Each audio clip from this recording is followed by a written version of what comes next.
These kids beating the heat at an Ottawa splash pad are each worth a cool $420 extra to their parents today.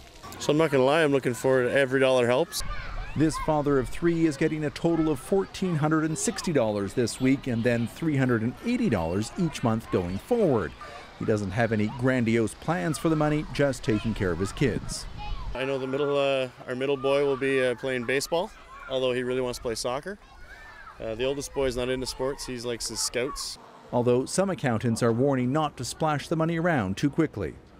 It's a loan from your very nice Canadian government for 9 months, and you're going to have to pay back at least half of that loan in April. The change the government brought in this year is giving an extra $60 a month for every child, and paid for in part by eliminating a universal child tax credit that worked out to the equivalent of about $28 a month. And these checks count as taxable income, so how much of the remainder you get to keep depends on where you live in the country and how much you make. On average, after taxes and the lost credit is accounted for, a person making $20,000 a year will be left with the equivalent of $19 a month.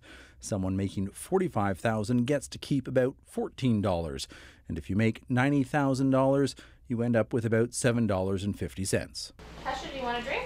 Not everyone feels the money is going to make a big difference. It's nice to have a little bit of extra money in the middle of the summer, but if it's supposed to offset our daycare costs, it doesn't go very far. The government also boosted the amount for childcare tax deductions. This Toronto mom has one child in part-time after-school care, another in full-time daycare. So if the check was $1,000, that would offset half of our daycare costs for 1 month, and that's not what we would receive every month, obviously.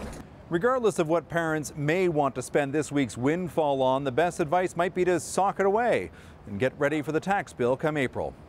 James Fitz-Morris, CBC News, Ottawa.